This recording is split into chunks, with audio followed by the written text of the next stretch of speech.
कि अगर पाकिस्तान में लैंड क्रूजर बन रही है कि यहाँ पे हम लेक्सस मैन्युफैक्चरिंग कर रहे हैं, कि यहाँ पे मर्सिडीज की कर रहे हैं, आपका हमसाया मुल्क है अभी जो मर्सिडीज है वो वहाँ पे बन रही है, वहाँ पे 3 करोड़ की एस क्लास मिल जाती है, यहाँ पे आपको 7 करोड़ की मिलेगी। ऑफ कोर्स इसलिए क्योंकि हम प्रोडक्शन की तरफ आ नहीं रहे।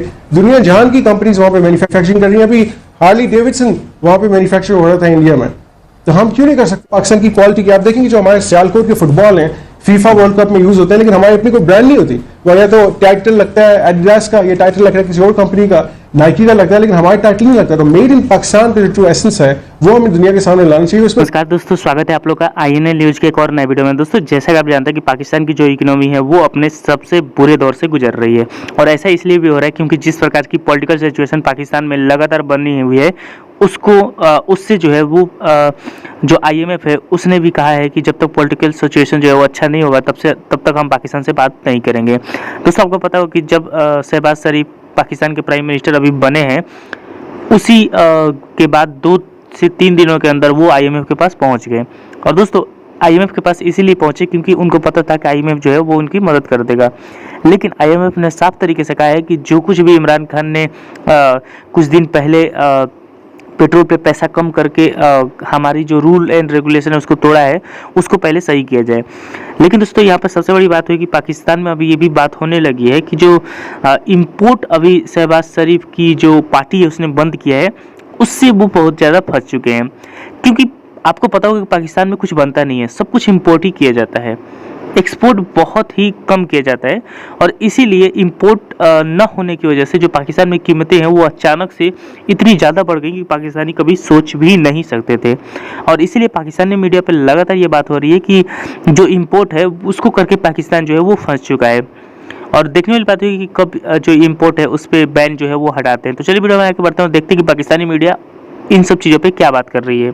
यस सब एक आर्गुमेंट ये दिया जाता है कि जब तक हम लग्जरी आइटम्स बंद नहीं करेंगे, अपनी एशिया पाकिस्तानी कौम इस्तेमाल नहीं करेगी।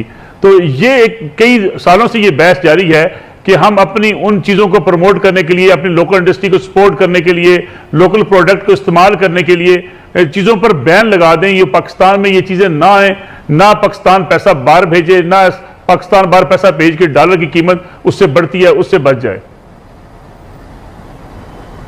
देखिए कोई पाकिस्तानी शहरी नहीं चाहता कि वो ओवरसीज डबल रेट देके कोई भी प्रोडक्ट खरीदे। हमारी ख्वाहिश नहीं है कि हम ओवरसीज इंपोर्टेड सामान लें। हर इंसान की ख्वाहिश होती है बीइंग पेट्रियाटिक पाकिस्तानी कि हम मेड इन पाकिस्तान के आइटम को लें, यहाँ के कपड़ों को लें, यहाँ के आइटम्स को। लेकिन अनफॉर्चुनेटली वो वैरायटी यहाँ पे अवेलेबल है, उस लेवल की पैदावार और प्रोडक्शन यहाँ पे नहीं हो रही। आप इस साल से वीट की एग्जाम्पल ले लें कि हमारे पास 2 मिलियन टन का वीट का शॉर्टफॉल है, लिहाजा वो भी हमें इंपोर्ट करनी पड़ेगी। कल आप ये कहेंगे कि फूड आइटम्स पर बैन लगा लें, वीट ना मंगवाएं, भले हमारी मजबूरी है। हमने कभी भी अपनी इंडस्ट्री को वो तरजीह और वो प्रमोशन नहीं दी जिस लेवल पे हम जाने चाहते। देखें अब बांग्लादेश की एग्जांपल ले लें, 40 अरब बांग्लादेश एक्सपोर्ट कर रहा है, हम सिर्फ 25 अरब कर रहे हैं। 39 बिलियन पे आपका करेंटली ट्रेड डेफिसिट पहुंच चुका है, और इसी रफ्तार पे हम वैसे भी चलते रहेंगे। आपके ये 6 बिलियन से कोई फर्क नहीं पड़ने वाला, तब 50 बिलियन पे वैसे भी इस फिस्कल ईयर में हम पहुंच जाएंगे।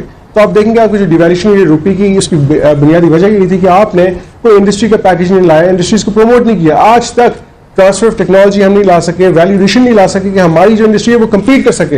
हम CPEC की बात करते हैं, लेकिन CPEC में जब चाइनीज अपनी इंडस्ट्रीज यहाँ पे लगाएंगे तो आपकी इंडस्ट्रीज को कौन प्रोटेक्ट करेगा? हमारा हमेशा एक मौक़िफ़ रहा है कि आप अपने इंडस्ट्रीज को सेफगार्ड करें, कंपल्सरी कर दें कि 50% शेयर होल्डिंग जो चाइनीज कंपनी है पाकिस्तानी के साथ करें यहाँ पे, और 80% लेबर आपको पाकिस्तान के साथ उसमें इस्तेमाल हो। तो आप कभी अपनी इंटरेस्ट सेफगार्ड नहीं करते। ये शॉर्ट टर्म पॉलिसीज आप ले आते हैं और बार बार बात करते हैं लग्जरी आइटम्स की। लेकिन मुझे बताएं कि अगर पाकिस्तान में लैंड क्रूजर बन रही है कि यहाँ पे हम लेक्सस मैन्युफैक्चरिंग कर रहे हैं, कि यहाँ पे मर्सिडीज की कर रहे हैं, आपका हमसाया मुल्क है अभी जो मर्सिडीज है वो वहाँ पे बन रही है, वहाँ पे 3 करोड़ की एस क्लास मिल जाती है, यहाँ पे आपको 7 करोड़ की मिलेगी। ऑफ कोर्स इसलिए क्योंकि हम प्रोडक्शन की तरफ आ नहीं रहे। दुनिया जहान की कंपनीज वहाँ पे मैन्युफैक्चरिंग कर रही है। अभी हार्ली डेविडसन वहाँ पे मैन्युफैक्चर हो रहा था इंडिया में, तो हम क्यों नहीं कर सकते? हमारे पास जो ह्यूमन रिसोर्स है बेस्ट है, इनएक्सपेंसिव भी है, लेकिन उस तरफ हम तरजीह नहीं दे रहे। बल्कि 50% जो आपकी आबादी है बिलो द एज ऑफ 35 है, रॉ ह्यूमन टैलेंट मौजूद है आपके पास, लेकिन आपने उनको प्रमोट नहीं किया। यस साहब, एक्सपोर्ट और इंपोर्ट का जो बैलेंस है, ट्रेड बैलेंस होना जरूरी है। ये ट्रेड बैलेंस फिर किया कैसे जा सकता है? ये बहुत आसान है। आप इंडस्ट्री सेटअप करें पाकिस्तान में और पाकिस्तान की इंडस्ट्री को प्रमोट करें और मार्केट करें। यकीन करें जिस लेवल की कैपेसिटी पाकिस्तान के पास है, सिर्फ एग्रो में हम कम से कम 80-90 बिलियन डॉलर्स के एक्सपोर्ट कर सकते हैं। IT में अब हम जाके 2 बिलियन को टच कर रहे हैं, कलेक्टिवली हम 10 बिलियन प्लस भी जा सकते हैं। हमारे पास अच्छी खासी कंपनीज हैं जो ऑलरेडी अमेजॉन को, जॉन हॉपकिंस को, ये सारे यूएस के ब्रांड्स उनको सर्विसेज दे रहे हैं यहाँ पे। उसके साथ आप देखेंगे आपके जितने लेदर के हैं, राइस है, टेक्सटाइल है, रेड सॉल्ट है, आपके पास फार्मास्यूटिकल है, इन सेक्टर्स को हम टैप नहीं कर रहे। और जब रोड शोज होते हैं बाहर ममालिक में तो प्राइवेट सेक्टर खुद जाके रोड शोज में हिस्सा लेता है, एग्जीबिशन में हिस्सा लेता है, हम स्टॉल्स खरीदते हैं वहां जाके। लेकिन ये नाइंसाफी है, गवर्नमेंट को, मिनिस्ट्री ऑफ कॉमर्स को, टीडैप को हमें लेके जाना चाहिए, लेके जाए बाहर जाके उनके साथ कहें कि ये मेड इन पाकिस्तान का एक्सपो हम करवा रहे हैं। कि ये जो बात है ना, करने में बड़ा आसान है, लेकिन हमारी कोई चीज भी इंपोर्टेड के बगैर आइदर उसका रॉ मटेरियल या उसकी कोई ना कोई एलिमेंट जो है वो हम इंपोर्ट करते हैं तो वो प्रोडक्ट पाकिस्तानी कहलाती है, सो कॉल्ड। बाहर से कुछ आएगा तो प्रोडक्ट बनाएंगे, चाहे वो गाड़ी के इंजन हो, चाहे वो कॉटन जो बाहर से हम इंपोर्ट करके कपड़ा बनाते हो, चाहे हम कुछ भी करते हैं ना, उसका 99% मैं कह रहा हूं इंपोर्टेड कोई ना कोई उसमें एलिमेंट है। तो ये कहना कि हम पाकिस्तानी प्रोडक्ट कर लें वो हो ही नहीं सकता। दूसरी बात ये है कि हम तो वो मुल्क हैं जो इंटरनेशनल ब्रांड्स के ड्रिंक्स, जो कोल्ड ड्रिंक्स होती हैं, उसको भी बैन नहीं किया। इंडिया ने 20-20, 30-30 साल बैन रखा था, उन्होंने अपनी प्रोडक्ट थम्स अप चला दी थी।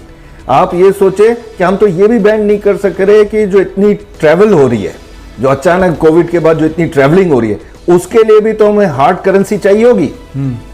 आप सोचें कि हज अभी इस वक्त 10 लाख रुपए का है, इसके लिए भी एक्वायर करना पड़ेगा गवर्नमेंट को रकम, इंटरनेशनल हार्ड करेंसी लेनी होगी। आप सोचे तो सही ये कितना बड़ा एक वो है, और वो उन्होंने 85,000 का कोटा किया है पाकिस्तान के लिए, हज के लिए। आप मेरी बात समझे वेयर आई एम गोइंग। अब ये सोचे कि अगर हमारे पास कोई ऐसी एलिमेंट हो, हमारे पास गैस खत्म हो गई है, ठीक है, हमारे पास ऑयल पहले 75% हम इंपोर्ट करते थे, 25% OGDC कहीं ना कहीं से फाइंडिंग्स करती थी, अब हम 90% इंपोर्ट कर रहे हैं। 90% इंपोर्ट का मतलब कि ये जैसे ही ब्रेंट ऑयल जो हम ब्रेंट यूज करते हैं, ये अभी आप जो सब्सिडी के साथ कर रहे हैं ना, तो आप समझे कि आप ये दिखा रहे हैं कि ब्रेंट ऑयल अभी $75 है। $111 इधर दिमाग में ही नहीं है लोगों के, $111 है, हम इधर बेच रहे हैं, पब्लिक को दे रहे हैं $75 में। दुनिया की कोई हुकूमत भी ये सब्सिडी नहीं देती। और ये मैं आज की बात नहीं कर रहा, सल्तनतें जब होती थी ना, तब भी खजाना जब खाली होता था ना, तो बादशाह कोई रियायत नहीं देता था। आप हिस्ट्री के आप खुद भी माहिर हैं, आप चेक कर लीजिए, वो अपना औरंगजेब जब एडवेंचर पर निकलता था, तो जो डोनर कंपनियां होती थी ना, डोनर कंपनी आप समझ जाए कौन होते थे, वो शहर से गांव भाग जाते थे कि अभी हमसे पैसे मांगने आ जाएगा। तो ये दुनिया का है। IMF को यहां हम गालियां दे रहे हैं। आप अभी कह रहे थे, बेग साहब कह रहे थे कि हम कंसिस्टेंट एक पॉलिसी बनाए। कंसिस्टेंट पॉलिसी बाय डिफॉल्ट बन जाती है। हर हुकूमत को IMF के पास जाना है, हर हुकूमत को किसी ना किसी वे से डोनर ऑर्गेनाइजेशन से पैसे लेने, चाहे वो एशियन डेवलपमेंट बैंक हो, चाहे वो IMF हो, चाहे सऊदिया हो, चाहे UAE हो, अमेरिका, जाना जरूर, उसके बगैर गुजारा नहीं है ही नहीं। तो ये बाय डिफॉल्ट आपकी कंसिस्टेंसी हो गई। तो अब ये जो इंपोर्ट बिल है हमारा जी, इसको कौन सी चीजों को हम एड्रेस करेंगे तो वो कम होगा? क्या उस पे क्या पॉलिसी होनी चाहिए? बस आप कोटा लगाएं ऑयल पेट्रोल के कंजम्पशन पर, डीजल के कंजम्पशन पर, दुनिया में किया है। अच्छा, फिर आप नॉन एसेंशियल के साथ साथ एसेंशियल आइटम्स भी बैन करें। आपको बड़ा जरूरी है। 98 में मलेशिया जैसे मुल्क ने किया था, अभी 2010 में चिली ने किया है साउथ अमेरिका में। ऐसी कोई बात नहीं है कि हम अकेले ही